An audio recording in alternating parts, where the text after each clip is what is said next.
Quem mora na cidade sabe, tem horas que a gente quer fugir de qualquer zum, zum, zum. Do trânsito, da buzina que incomoda, das filas para tudo, do ar poluído. A vida passa rápido e o refúgio de muita gente é a natureza. É no verde, perto das árvores, das plantas, dos bichos, que se encontra a paz, o silêncio que acalma. O professor da Universidade de Brasília fala mais. Explica que, além de arborizar a cidade e filtrar o ar que respiramos, as árvores exercem ainda outras funções importantes. O verde tem esse papel importante também de incluir todo mundo na cidade. Eu acho que o espaço público, esse espaço arborizado, ele tem esse papel democrático de convidar e fazer todo mundo pertencer àquele espaço. E quando isso acontece, acho que as pessoas se sentem mais livres, né, e mais à vontade na cidade. Tem gente que cuida da natureza com tanto carinho. Um exemplo são as hortas comunitárias, no meio da cidade. Comida fresca, orgânica, onde cada um dá a sua contribuição. A natureza é generosa, une as pessoas, enche a vida de cor. Nossa reportagem conversou com essa advogada. Ela explica que o ambiente equilibrado é direito fundamental, previsto no artigo 225 da Constituição Federal. Ninguém precisa de autorização para cuidar do bem comum. Eu não vislumbro uma autorização, uma permissão para cuidar daquele espaço. Nós temos aquela ação conjunta, de acordo com o caput do artigo 225 da Constituição Federal, que deve prevalecer, até porque nós estamos falando de um dispositivo constitucional, em face da legislação infraconstitucional, que é dever do poder público e também do cidadão. A advogada também fala sobre a Lei 10.257, chamada de Estatuto das Cidades, que regula o uso da propriedade urbana em prol do bem-estar coletivo. Nós temos a função social da propriedade, que ela ganha ênfase bastante nesse cenário atual, uma vez que a cidade ela tem que ser uma cidade sustentável. Na capital do país, um dos lugares mais requisitados pelos moradores é o Parque Nacional de Brasília, também chamado de água mineral. São mais de 40 mil hectares de área protegida. O parque ele foi planejado junto com a criação, né, da nova capital, com o intuito inicialmente de proteger as principais nascentes que iam estar na bacia, na microbacia que abasteceria a população sobre a rede de água de abastecimento público. Então, o parque ele foi criado desde 1961, abrangendo 32 mil hectares. Esses 32 mil hectares também tem a função de regular a ocupação do território, de poder preservar, né, espécies da fauna e da flora que estão ameaçadas de extinção no cerrado. O parque desenvolve atividades de educação ambiental, recreação e turismo ecológico. São várias trilhas em meio ao cerrado do Planalto Central. Recentemente, uma delas foi fechada. Sabe por quê? Um visitante deu de cara com uma onça.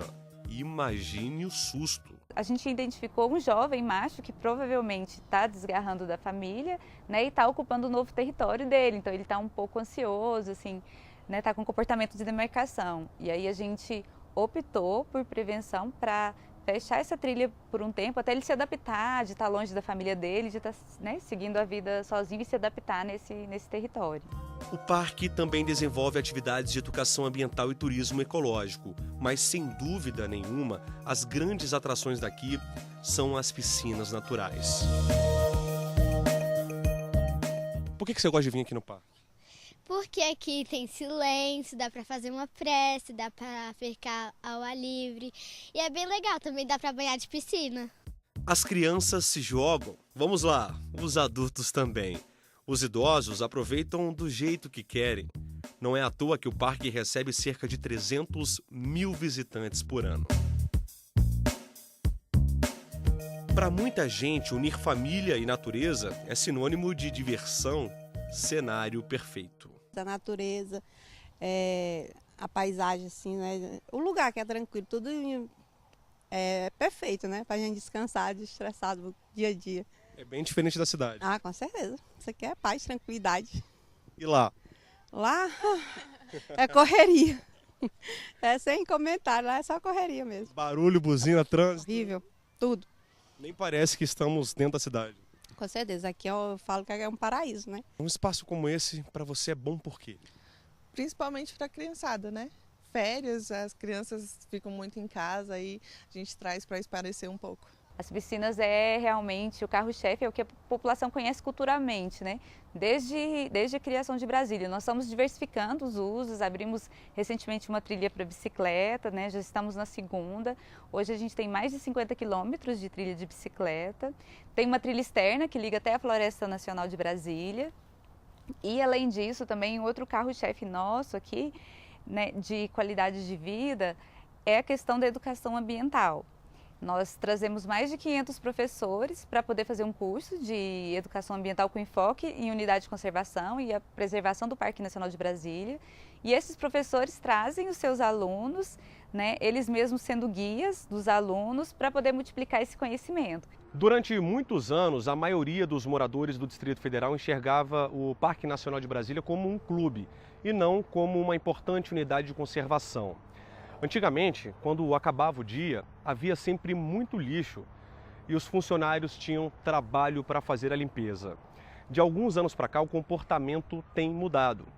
Hoje, por exemplo, tem várias pessoas usando as piscinas de água natural, famílias fazendo piquenique e faltam apenas 2 horas para o parque fechar e está tudo limpinho. Lixo você não vê, ainda bem, né? Unidade de conservação não combina com sujeira. É cada um fazendo a sua parte. Você é o responsável por seu lixo. Com a educação ambiental, nós temos recepcionistas que prestam, né, as informações do que é o parque, que estão sempre atentos. Então, nosso índice de vandalismo nos últimos 4 anos, ele abaixou muito. A gente tinha alguns vandalismos, né, lixo nas trilhas, isso tem diminuído bastante. No próximo bloco, o repórter Bob de Souza mostra como é fácil identificar árvores frutíferas perto de casa e nos parques públicos. A gente volta já.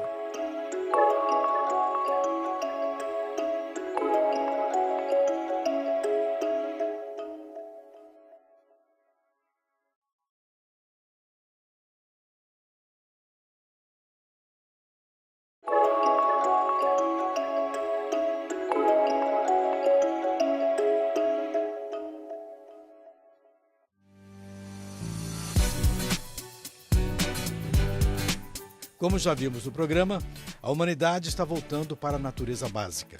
Crianças e adultos entram em contato cada vez mais frequente com árvores de todos os tamanhos. E imitando os pássaros, muita gente curte as espécies frutíferas. Talvez o equilíbrio do planeta comece mesmo por essa relação de amor. A professora de gastronomia do Instituto Federal de Brasília, o IFB, conhece todos esses segredos. Ana Paula vive disso e tem as plantas como motivo de reflexão filosófica. É isso mesmo. Para ela, comer tem tudo a ver com o sentido cultural, histórico e antropológico. Adivinha agora o nome do portal que ela criou para exercitar e divulgar conhecimentos e dicas de sabor e pontos de reflexão. É um laboratório ligado ao IFB que trata de alimentação e suas consequências para o planeta. E a ideia é fazer com que todos esses jovens profissionais, futuros cozinheiros, saiam prontos para pensar o seu papel no mundo, o seu papel como cozinheiro e o papel da alimentação no mundo contemporâneo. Além de pensar, é preciso perceber. Com esse exercício diário, Ana Paula conseguiu identificar mais de uma dezena de árvores frutíferas na quadra de casa em Brasília. A capital federal é também conhecida por Cidade Pomar. Andando, a professora de gastronomia descobriu muita coisa. Esse aqui, por exemplo, é um pé de jatobá, rico em cálcio e muito comum no Cerrado. Nessas caminhadas matutinas, numa manhã, eu já consegui identificar 15 frutíferas. 15. Desde manga, jaca, jamelão, que são árvores frutíferas mais comuns, como as que os próprios moradores vão plantando, né? Romã, pitanga, acerola, laranja, limão. Ana Jaques conta que as frutíferas foram plantadas há muito tempo. fazem parte da história da cidade. É um projeto paisagístico mesmo, de urbanismo da cidade, né? Hoje a Nova Capa estima cerca de 900 mil árvores frutíferas aqui no DF, somente no plano piloto, e 100 mil delas são mangueiras. Eu, por exemplo, tenho o privilégio de toda manhã abrir a janela do meu quarto e me deparar com 3 pés de sapucaia. Se você não conhece, estamos embaixo da copa de uma jaqueira. Os frutos estão verdes, mas podem ser aproveitados até na comida vegetariana e vegana. Tudo isso com um pouco de sal. Se você usar um tempero, por exemplo, um curry, ela vai ter o sabor do curry. Você pode deixar ela como se fosse um frango, um falso bacalhau. Meus alunos do IFB, por exemplo, nós levamos eles para o Parque da Cidade, eles escolheram a jaca verde, fizeram um preparo, um teste no laboratório, como usaram os mesmos temperos de um bacalhau, e as pessoas que degustaram não imaginavam que estavam comendo jaca. A Ana gosta tanto das plantas e árvores que acabou fazendo um mapa com algumas frutíferas, plantadas ao lado da pista de corrida do Parque da Cidade, no centro da capital federal. Com o mapa a gente consegue fazer com que as pessoas que frequentam por hábito o Parque da Cidade para fazer suas caminhadas ou para lazer, esporte, cultura, tenham esse novo olhar, essa nova observação, né? Então a gente essa primeira etapa do projeto foi catalogamos 10 espécies frutíferas. Mas vamos continuar caminhando um pouco mais pela pista da quadra onde mora a professora. A busca por plantas comestíveis continua. Olha só o que nós encontramos: café. Grãos maduros, dá para colher aqui com o tempo e fazer um cafezinho orgânico em casa. Bananeira, tem muita coisa aqui, muita fruta. As pessoas passam pela quadra e vão verificando se tem fruta nos pés. Agora eu vou mostrar uma coisa aqui que o Janeci cuida. Quem é o Janeci? Ele mora aqui nesse prédio há 21 anos. Ele é o zelador, o porteiro aqui. Olha só essa horta, como está bem cuidada. Aqui nós temos salsinha, aqui temos o coentro, cebolinha. Como é que você cuida dessa horta aqui? Há quanto tempo que tem essa horta? Essa aqui não tem muito tempo não, mas era colocado em vasos, aí eu passei para o chão, né, porque não estava dando certo nos vasos, mas deve ter uns 4 a 5 meses que eu estou com ela aí só. Quantas árvores tem aqui frutíferas? Aqui deve ter uma média de umas 15 árvores. E você molha 2 vezes por semana? As mais novas, as antigas não precisam molhar. No fim do dia, luz do sol caindo, ainda tivemos tempo para registrar pitangas verdes no pé, escondidas. Em alguns dias estarão no ponto de colheita. Nós esperamos o dia amanhecer e viemos conferir aqui no Parque da Cidade, em Brasília, onde estão algumas das árvores frutíferas mostradas no mapa que a Ana Paula desenhou e concluiu com a equipe dela. Nós viemos do Parque de Exposições, viemos caminhando aqui por essa pista, e exatamente aqui nessa curva vai aparecer à minha direita, aqui, um pé de pitanga.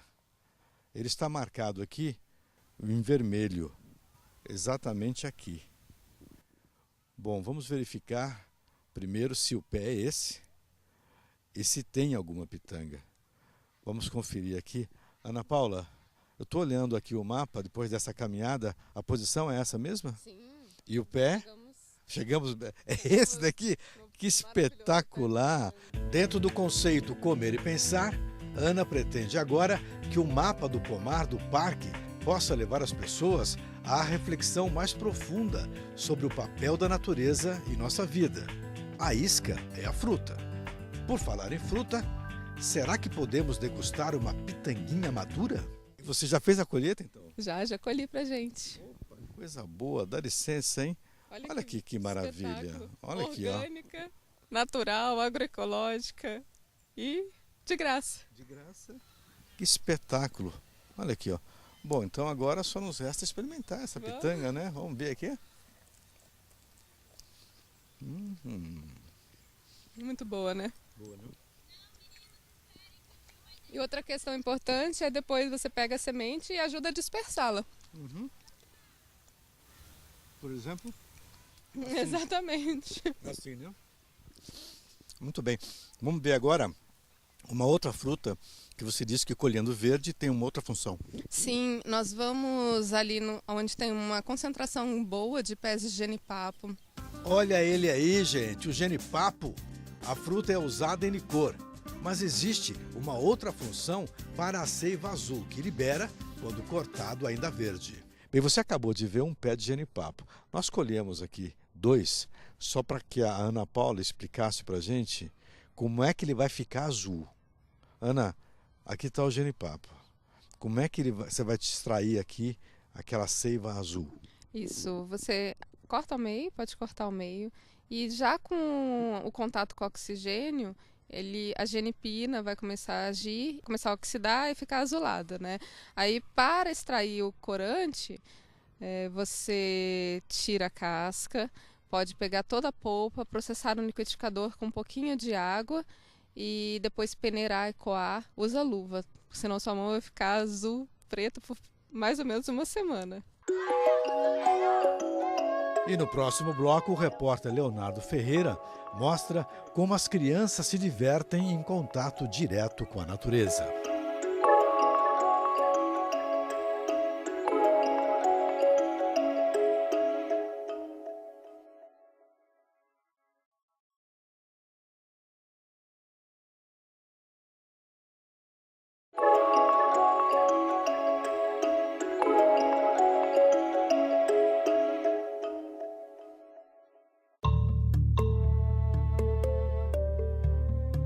O sol gera a vitamina D, importante para os nossos ossos e dentes.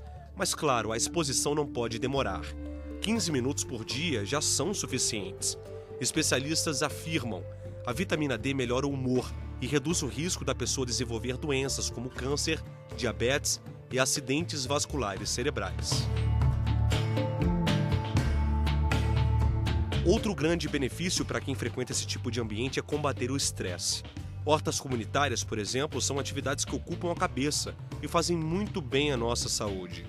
Principalmente se a gente for levar em consideração os alimentos frescos, sem produtos químicos, colhidos na hora.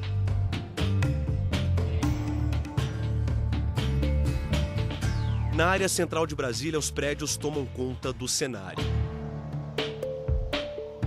Mas nesta selva de concreto encontramos vida, cheiro de mato, cores. Uma agrofloresta de 3.000 metros quadrados.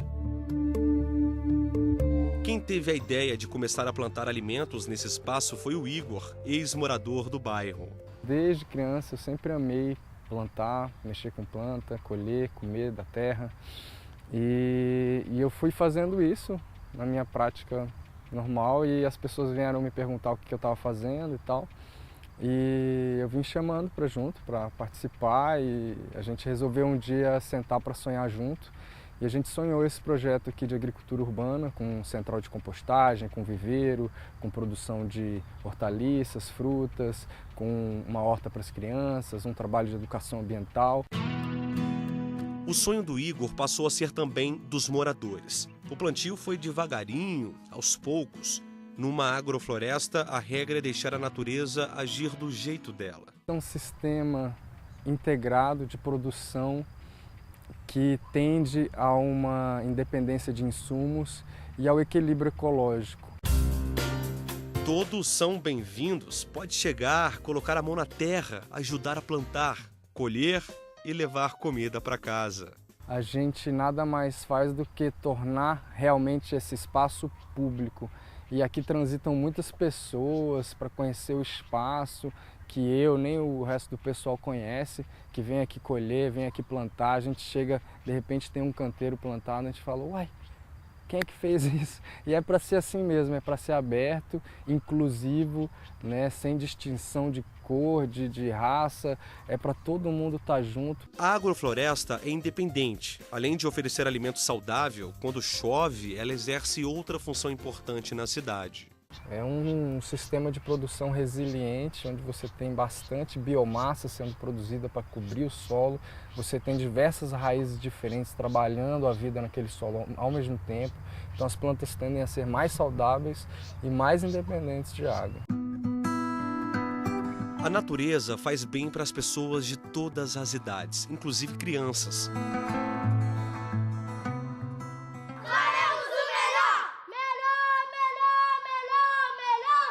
Nossa reportagem veio conhecer um grupo de escoteiros em Águas Claras, a 20 quilômetros de Brasília. É um tal de ploque, ploque, ploque, ploque, ploque, ploque, ploque. É sempre em meio à natureza que a criançada realiza as atividades no grupo uma vez por semana, sempre aos sábados. As atividades escoteiras, elas são recheadas de atividades e de diferentes coisas que vão estar auxiliando o desenvolvimento desses jovens. Júlio é o chefe dessa turma de lobinhos, como são chamadas as crianças. Ele é engenheiro florestal e faz parte do movimento escoteiro há 1 ano e meio. Esses lobinhos, eles têm idades entre 6,5 e 10 anos, né? São crianças que já sabem fazer a própria mochila para ir para os acampamentos, né? Eles organizam as próprias coisas. E isso, nessa idade, é uma coisa que muitas crianças não conseguem fazer. No movimento escoteiro, o contato com a natureza é essencial. O Ian tem 10 anos, frequenta o grupo há 1 ano. É pouco tempo, verdade, mas preste atenção na fala do Ian. As árvores, elas são um dos maiores significados para a nossa vida. Porque elas produzem nascentes de água e nosso corpo é feito por 70% de água. Então seria que a árvore é importante porque ela produz água e oxigênio. A mãe do Ian se enche de orgulho. Ela conta que demorou 2 anos para conseguir uma vaga para o filho no grupo. Eu achei que nem ia ser chamada, né? Eu achei que ia passar, não estava nem esperando. Daí a gente recebeu o e-mail de confirmação, fomos e foi bem interessante, que ele começou a gostar muito, né? Tá até hoje, ele é apaixonado, não deixa a gente ter nenhum programa, não gosta de faltar. Resultado, a relação da Milena com a natureza também melhorou. Alguns eventos eu acabei indo junto, de curiosidade. Então nós tivemos o evento na Flona, eu fui junto, fiz a caminhada, eles fizeram a deles, mas eu fiz também o passeio. Também conversamos com o João, de 17 anos. Conviver com a natureza mudou a vida dele de 1 ano para cá. Eu já gostava bastante da natureza antes. E o fator de que eu ia participar de acampamentos, participar de atividades na natureza, já me animava bastante para entrar. Eu imagino que com o exercício da minha empatia, eu mudei um relacionamento com as pessoas. Eu comecei a ser mais... Comecei a entender as pessoas melhor, tentar entender melhor. A minha relação com a minha família melhorou por eu conseguir tentar me colocar no lugar deles.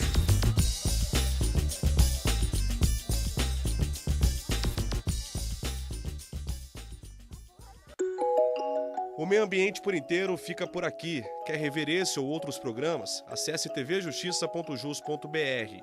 Tem uma sugestão de reportagem? Escreva para meioambienteporinteiro@stf.jus.br. No YouTube, acesse TV Justiça Oficial. Na semana que vem temos um novo encontro. Até lá!